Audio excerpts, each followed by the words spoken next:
Clark, another long three. She's back! Caitlin, yesterday you told me that you might be a little bit rusty going into this matchup. How do you feel at this point in the game? I feel pretty good. I think we can play better defense, though.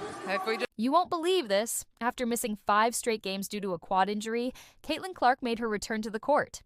For the first time since high school, Clark had been forced to sit out, and fans everywhere were anxious to see how she'd respond. The rust? Expected. The pressure? Immense. The spotlight? Blinding.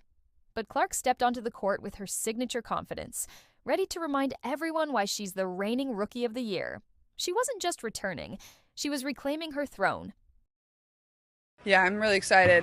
I think it's definitely been a process. I think the hardest part is when you begin to feel really good, and then it's just a process of working yourself back into actually getting up and down, and getting out there with my teammates. And obviously that can be a little difficult at the same time when they're prepping for other games that I know I'm not going to be available in. But I think the medical staff, I have to give them a lot of credit. I think they did a really good job. And before tip-off, Caitlin wasn't talking trash or making bold predictions.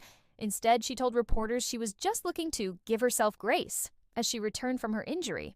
A wise, grounded response from a player known as much for her fire as her finesse. She hadn't played in 3 weeks. She'd never dealt with a significant injury before. The message? Don't expect perfection. But here's the twist. Her game said something very different. That's not all. Clark exploded for 32 points and led her team to a win over the defending champs. Just have tried to control my mindset the whole time that I've been out and learn from the bench. I think it can teach you a lot of different things. And yeah, it was certainly a learning opportunity, and I think it's going to benefit me, a lot throughout my career, just falling back and understanding, certain moments like this.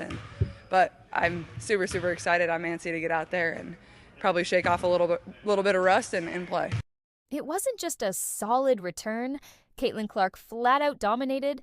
She dropped 32 points in a game that saw the Indiana Fever take down the defending WNBA champions. This wasn't supposed to happen. This was supposed to be a game where she shook off the cobwebs. But Clark was electric from the jump, defying expectations with every pull-up 3 and every fearless drive.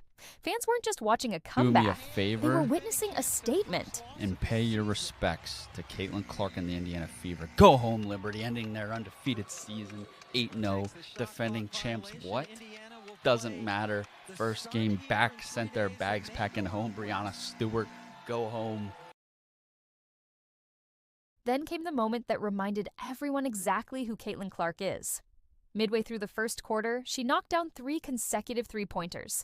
And each one was deeper, colder, and more ridiculous than the last. She stuck out her tongue, she roared, she flexed. The crowd, they exploded. Gainbridge Fieldhouse turned into a thunderstorm of cheers. In one electric sequence, she flipped the game and reminded the world that she's never really gone cold. But Clark's return wasn't just about buckets. Oh no, it was about vibes. Her passion was on full blast, whether she was threading needle passes or talking back to officials. She even picked up a technical foul in the second quarter for arguing a call. A classic Clark move, letting the world know she's not just talented, she's fiery.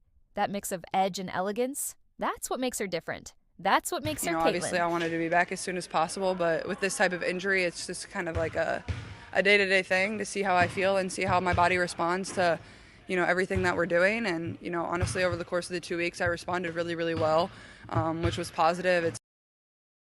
By the time the halftime buzzer sounded, Clark had 25 points in just 2 quarters. Fans had expected a slow ramp-up, maybe a cautious 10-point night.